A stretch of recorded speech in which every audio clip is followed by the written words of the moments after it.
You know, most of those young students, when they graduated, a good bulk of them never did go on to college. And I will never, ever forget that. Because for once, I think we were so relieved that our schools to them. Because this is just not happening in the country. These kinds of outcomes with young black males is just not happening with jurors.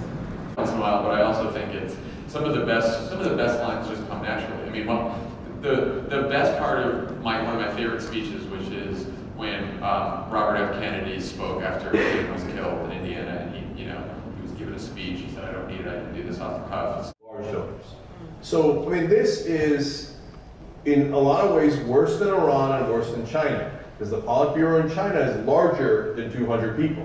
Okay, the mullahs that run Iran are in the ballpark of about 100 to 200 people, and they run our elections. They decide who wins, who loses. They decide the choices that we get to make. We're not making those choices. We created a series of what we call positions, which are kind of lightweight ways for users to agree or disagree with statements, hear reasons why people may agree or disagree, and kind of make value judgments from there. The point, though, about how the lack of diversity, I think, is a challenge, I think is going to become a bigger and bigger challenge in the future of presidential politics. Appeal to men. They're made primarily by men, for men, and there's nothing really wrong with that. The consumers quite like them, but there's a very small group of wacky leftist critics who say that video games can make you violent, video games can make you sexist. There's an interesting thing going on here, but I think we all instinctively understand that culture can create or at least influence politics, but it's quite a leap from there. Killing the police. It may have been the new Grand Theft Auto. No, I think it probably was. All right, but I mean, so I'm just saying, all right, so you're a kid that has no moral compass, that plays one of these games, that teaches you a culture of being able to take out a gun or take out something, and kill people, and I mean, you're also at the same time defending a girl that's driving in the park or running in the park and somebody else tries to do something. I don't know, I don't see We just act like culture sort of exists out there in the ether, and that there's the political sphere. The way I describe conservatives is like we're like dolphins when they sleep. Dolphins sleep with half their brain on and half their brain off. Republicans, conservatives, we have two sides of our brain. We have the creative side of our brain, and then we have the political side of our brain.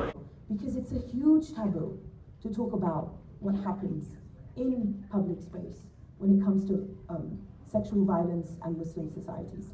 But where Egypt has made a lot of progress along this, so I tried to break that taboo.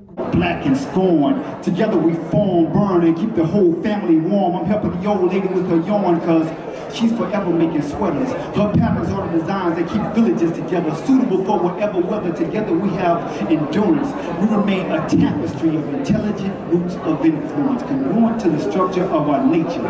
We are a nation. What the fuck is this guy's name? Like, because Chink, Zink, I mean, I didn't know. And your name is Cenk Uygur. I'm sorry, Cenk. Well, I'm sorry. Cenk wanted to get on TV so desperately.